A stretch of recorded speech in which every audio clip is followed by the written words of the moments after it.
Hi all, and welcome into the first accessibility overview video in quite a while. And this one is for Skyclimb, that is on the MetaQuest standalone platforms and in the near future on the PSVR2 with a tentative release date of June 26th. But keep an eye on the VR Monkey social media posts to know for sure. And at the moment, there is no, at least not to my knowledge, no planned PC VR release. So if you're only on PC VR, sorry.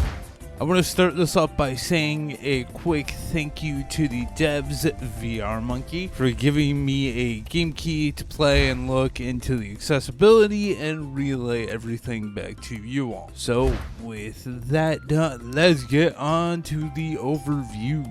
Taking off from a bit of what I said in the intro to this overview, there is no Steam VR support as the game is not on PC. And like I said, as far as I'm aware, there is no plan for that. So if you're a PC VR only player, you might be out on this one. If you need or want to play Skyclimb from a seated position like myself, you are in luck. Yes, which is always good. While there is not a traditional setting for it, you have no need to worry because it isn't needed. You can play just fine while sitting down because the game setting has you in the sky and your arms are main use for everything, including movement. So no matter how you choose to play, you are good to go.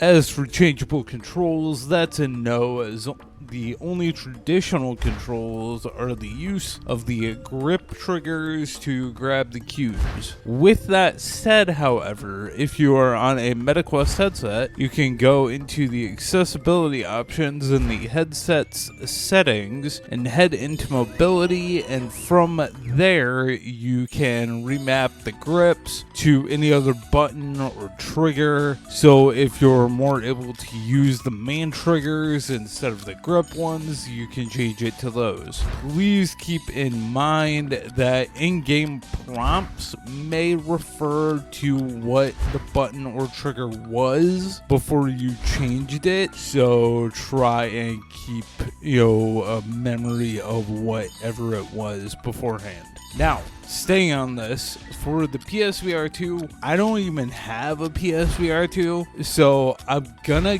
guess, this is just a guess, if you have a PSVR2, you'll be able to find this out, but I'm gonna guess it's the same, that you could just go into the accessibility settings on the console itself like you can with a standard PS5 controller and be able to remap stuff for the PSVR2 controllers. I don't know, so keep that in mind if you do have one and that's what you intend to play on. There are a couple different movement options in Skyclimb. The first is, of course, simply your arms. If you've played or seen other VR games like Gorilla Tag or Normal Rainbows, just to name a couple, then you know this kind of movement control.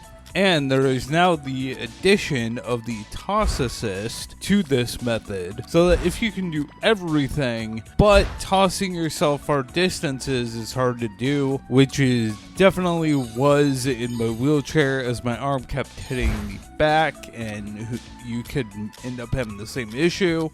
This is now there for you to use if you want to or you need to. When gripping a cube, just hold back on the left stick.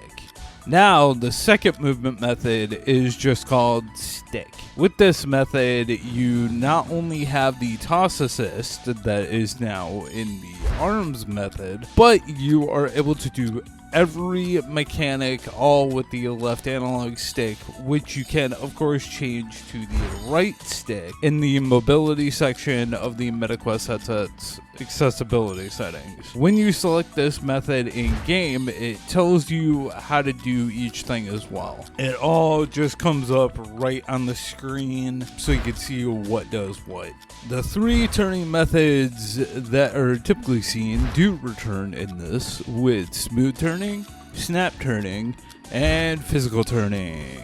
If you are colorblind, you will not find any options in game. However, if you are on a MetaQuest headset, and I do not know for PSVR2, again, I don't have one, you can go into the accessibility options and head to visual and color correction, and from that you will see all three of the typical colorblind modes found in more non-VR games these days. Note that turning one on, the changes are headset wide, so whether in or out of game, the colors are changed to whatever options colors you chose.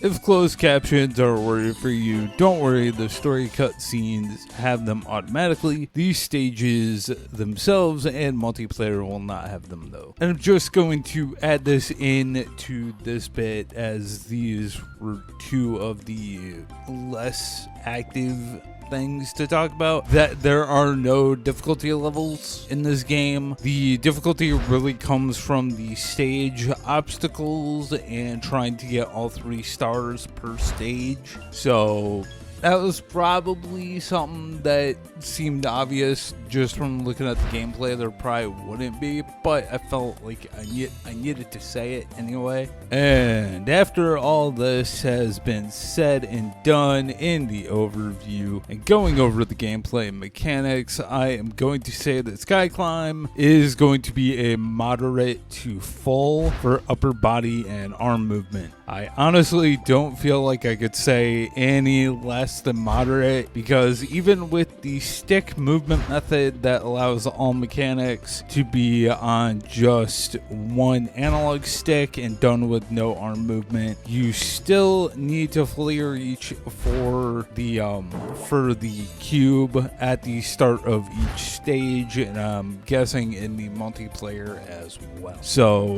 there is no stick mechanic to do that for you. So it would be irresponsible to say this would be minimal. This will be a moderate to a full, because you will need to reach out for that cube. And that is going to be it for this accessibility overview video for Sky Climb. This game is actually really fun, so give it a shot if it looks fun and sounds playable. But hopefully this helped you, or you think it could help somebody you know who maybe was taking a look at this game but wasn't quite sure. If you think it will help them, show them the video, or down in the description will be the Google Doc to the accessibility notes. There are over 120 sets of notes, and the notes for Sky Climb are also on there now. So whether you just want those or you want this video, they're right here. But yeah, hopefully it helps. Like I said,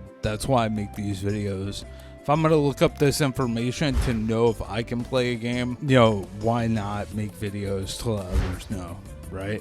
So hopefully you have an amazing rest of your day or night or whenever you happen to be watching this, and I will see you later. All right, bye.